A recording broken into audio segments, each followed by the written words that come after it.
Here's a thought.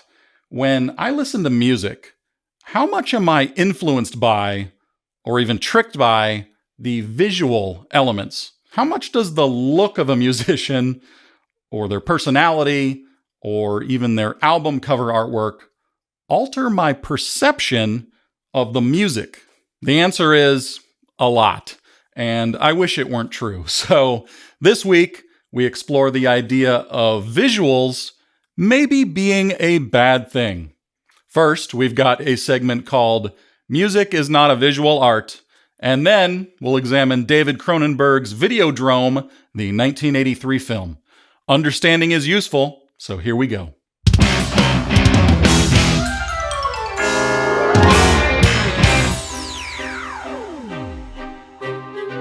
I'm Carl King, and this is The Carl King Show, where every week we learn about music, filmmaking, and creativity. If you like this show, head over to patreon.com/carlking and join for just $1 or $5 a month. Or send a tip through PayPal or Venmo to username Carl Kingdom. Special thank you to my Illusionist $51 level patrons, both Hank Howard III and Chew Bode. Quick shout out to my music endorsements, Vienna Symphonic Library, Fractal Audio, Ernie Ball Strings, Toontrack, and Millennium Media. Now, let's get this episode beginned.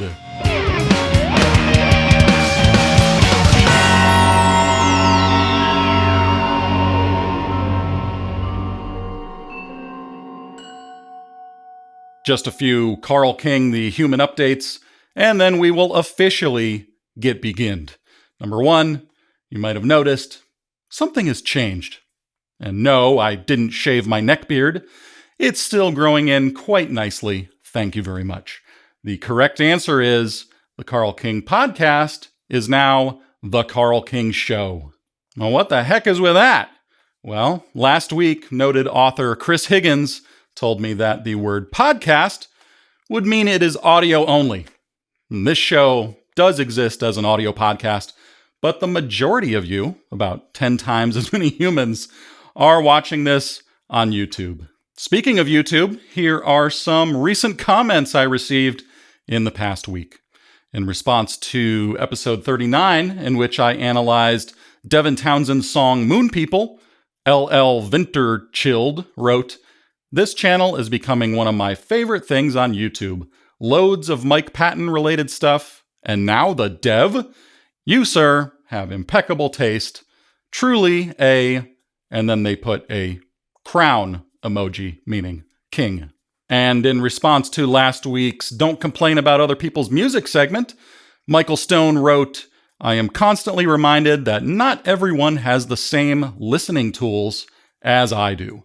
Playing in a dance band has helped me accept that other people enjoy songs I hate, and then I am actually able to share that joy with them." And in response to my Mr. Bungle medley for orchestra, the wise YouTube user Fartmunch wrote, "This is pretty sick." So thank you to all of the very good friends of Carl King who commented. If you have a nice YouTube comment to leave me, please do so, because I'd love to hear from you. And I might even feature it on an upcoming episode. And now let's move on to this week's Conceptual Idea thought of the week.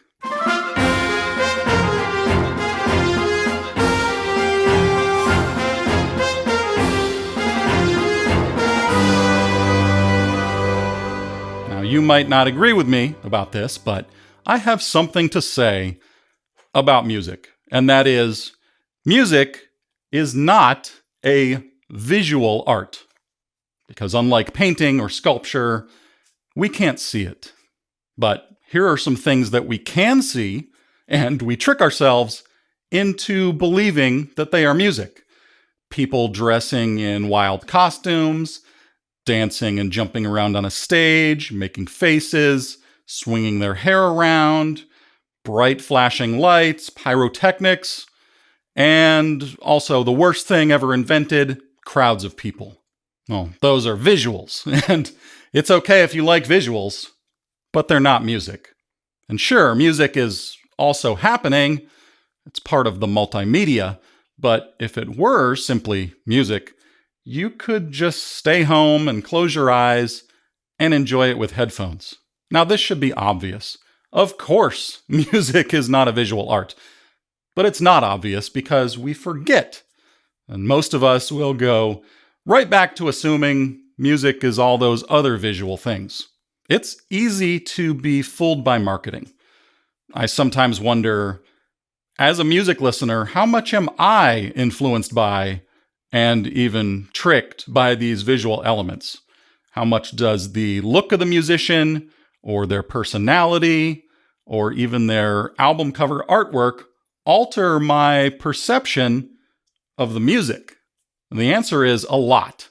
And I wish it weren't true, because I like to think I'm a purist. I like to think, hey, I only care about the music itself. And so I intentionally resist and ignore all of that other stuff. I think to myself, does this piece of music actually sound good to me? Or am I only impressed by what the musician looks like while playing it? Because it shouldn't matter. We are all suckers for this, but I believe visuals are far more often than not a distraction from the sounds. So in my mind, I do my best to put visual entertainment over here and the music over there. Now, why does this matter, Carl? Why be such a snob or a fundamentalist about the meaning of the word music? Well, what if the same thing happened with the word writing? What if we had events where Stephen King went up on a stage and sat at a typewriter and clacked away, as loud music blasted from speakers and colors flashed on massive screens, and for some reason, we still called it writing? Because, hey, writing is happening, but that's just not the correct word for it. There should be a different word. So why do we add all of this visual stuff into music, but still call it music? Well, maybe because the truth is that music isn't good enough on its own. Because you and I live in a visual world, and sight is our most powerful sense. So unless you close your eyes at a concert, there will be visuals. You're going to look at whatever is moving or whatever seems to be making the sounds. And musicians don't have much choice but to be visual. If you're a musician, and even if you don't care about visuals, people are going to watch you. So that brings up the basic question about your costume. What should you wear when playing music for people? Should you dress the same as you do every day, in a t-shirt and shorts like I do, like a slob? Or dress up a little bit in a way that's not so distracting? Maybe button-up shirt and pants? Or maybe the opposite extreme, you could wear a horror mask and a clown suit like early Mr. Bungle. Or what if you use your visual appearance to help communicate the music? Aha! Maybe that's the answer. Visuals could support the music. A virtuoso pianist from the 1800s tried that. His name was Franz Liszt, and he figured out that if he turned his piano sideways so his fingers were visible, the audience went crazy. And he was quite a shredder, one of the fastest pianists who ever lived. And then he took it a step further. He made faces, he flailed his long hair around, and the rock star was officially born. His audience grew and became a phenomenon called listomania, kind of like Beatlemania. Audiences swarmed him, and women fought to get locks of his hair, and fans collected his cigar butts and broken piano strings.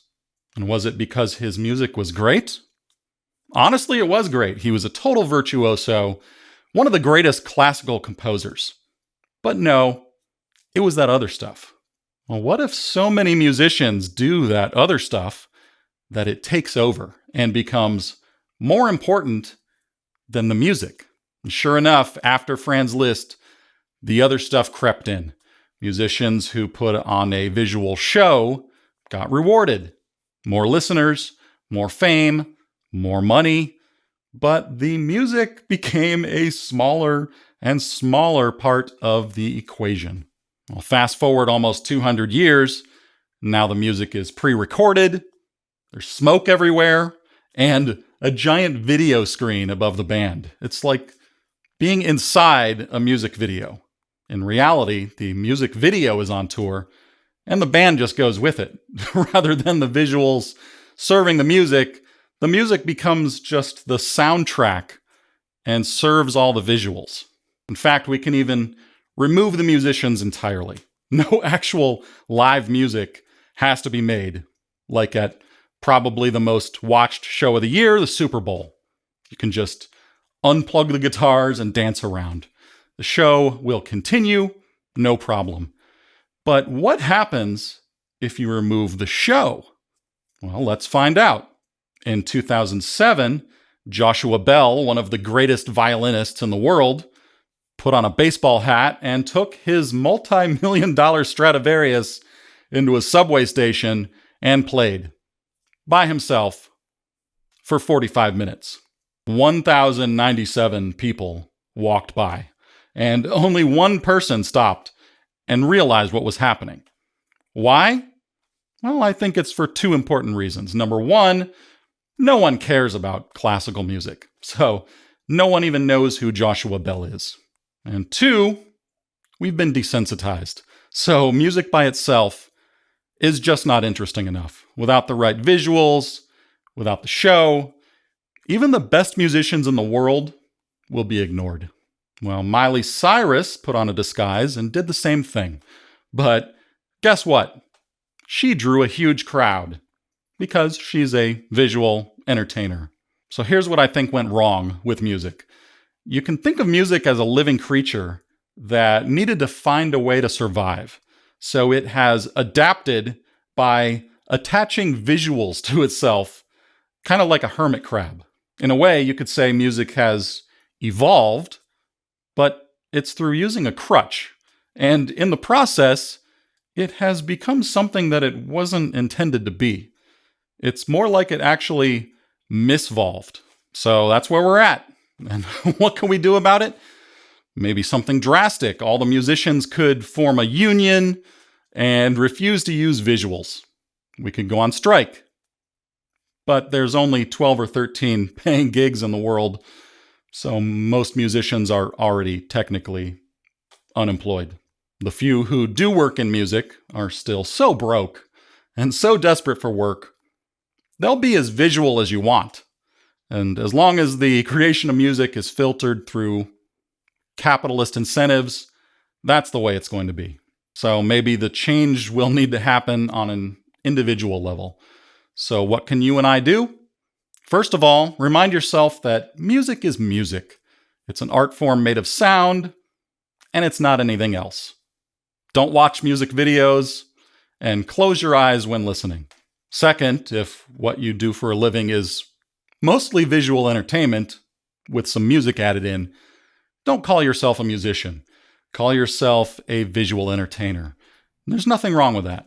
Third, support music that is just music. Look beyond a musician's ability to entertain you visually, because the music they make is all that matters. We should reward musicians even if they don't put on a show.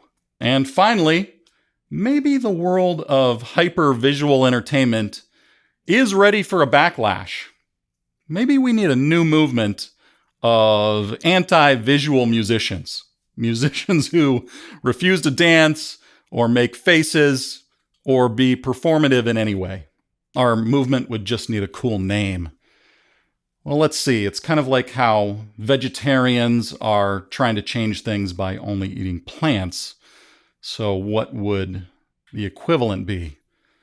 Vegetables, vegetarian. Music, musician. Musician. I think that works. So from now on, that's what we'll be. We'll call ourselves musicians. Musician. Oh, dang it. And now, let's get into this week's analytical filmmaking analysis of the week.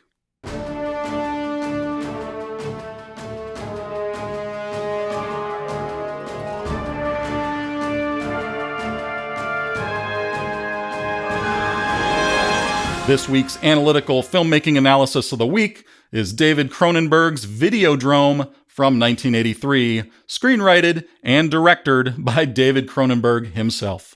When it comes to food, I have simple tastes. I can eat the same macaroni and cheese over and over. It's a simple flavor and texture, and I want it to be the exact same experience every time. Because I already found what I like. I don't want my food to challenge me or trick me. So I can understand why people feel the same way about movies.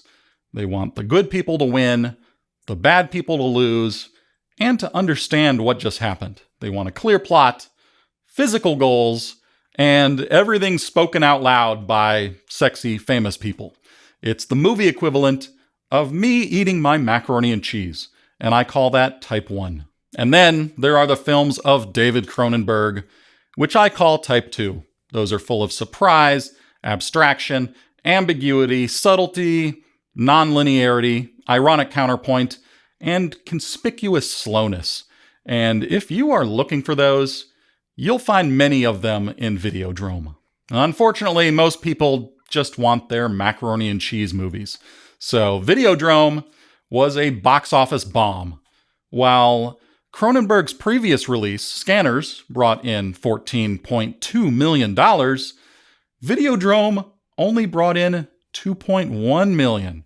And that's bad because film studios and investors, like anybody, don't like losing money, especially millions of dollars. Yet in every way possible, Videodrome is a more sophisticated film. Let's start with the plot. James Woods runs a TV channel that broadcasts softcore porn. And he finds out about an underground show called Videodrome. And he wants to acquire it for his station.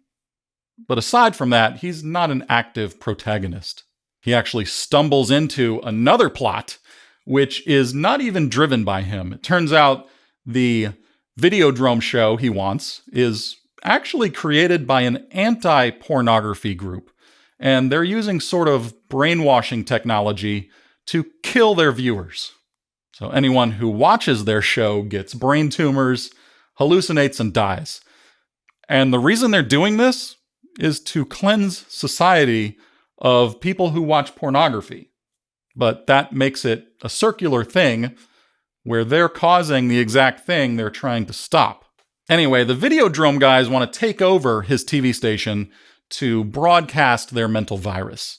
And since James Woods has been watching Videodrome himself, he catches that mental virus. And he begins to hallucinate, and the film gets pretty surreal from then on. Still, beneath all of that surrealism, it's based on a solid Type 1 plot. There are some bad guys with a secret plan, and our main character gets caught up in it. So let's talk about some of the Type 2 elements in this film. Surprise, abstraction, and ambiguity. Starting with surprise, some of the surprising moments are, number one, there's that whole body horror thing going on with James Woods growing a female sexual organ on his torso, and various videotapes are inserted into him like a VCR, and the tapes brainwash him, turning him into an assassin. Number two, in a later scene, a villain inserts a videotape into James Woods, and when he pulls his hand back out, his hand transformed into a fleshy grenade, and James Woods says, "See you in Pittsburgh," and the guy explodes. What? Now, whether those things are happening in the reality of the film, or if he is just hallucinating them all at that point, we don't know yet. Now let's move on to abstraction. That's where, for example, a gun might not just be a physical gun, it might represent something else. So Type 2 films deal with these sorts of symbolism and themes. And what are those themes in Videodrome? First up would be video's negative effect on society, possibly brainwashing us or controlling our minds. And Cronenberg was influenced by the ideas of the philosopher Marshall McLuhan, or McLuhan, who was a professor at the University of Toronto, when Cronenberg attended college there. So the first and most prominent theme is this. In a modern multimedia world, we might have trouble distinguishing the real from the virtual. And I don't know about you, but I can't wait for those new Apple augmented reality goggles so I can see advertisements projected on every surface in the entire world. And second, there is the theme of an art form misvolving. And if you didn't catch my explanation in the earlier segment, here it is again.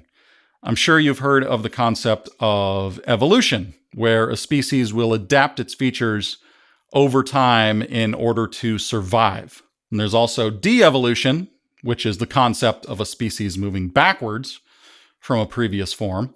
But what if something could misvolve? Meaning, if it were to adapt and transform into something we don't want, something bad. I used this term earlier to explain how music, in an attempt to survive, adapted by trying to become a visual art.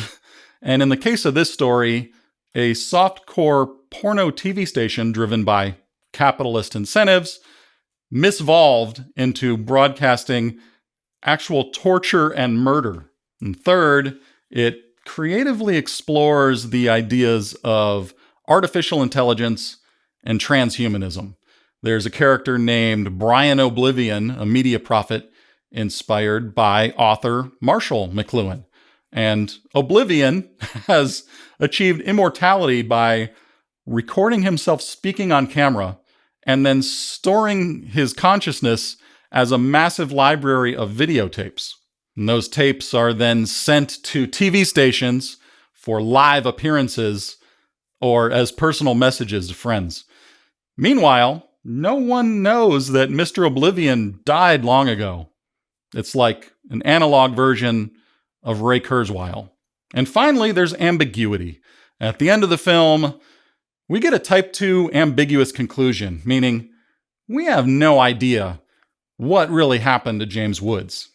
By that point in the story, he's hallucinating so deeply, all we can do is speculate. Now, I'm pretty sure that this is the film where David Cronenberg became David Cronenberg. I looked back at Scanners and The Brood and Rabid back in the 70s, and I think Videodrome was the beginning of the path that led to the surrealism of Naked Lunch, Existenz, and my favorite Cronenberg film, Crimes of the Future, the one from 2022. So I gave Videodrome 5 out of 5 stars and a little heart on Letterboxd. Okay, that's the end of this episode of The Carl King Show. Remember to subscribe on Spotify, Apple, YouTube, or anywhere else you consume these dang episodes. And if you like this show, support the creation of more episodes by joining my Patreon for $1 or $5 a month. That's patreon.com/Carl King. Or you can send a tip through PayPal or Venmo to username Carl Kingdom. As always, special thank you to my $51 a month patrons at the special illusionist level, Chubode and Hank Howard III. And thank you to all of the very good friends of Carl King for joining me. And as I always say, death to Videodrome, long live the new flesh.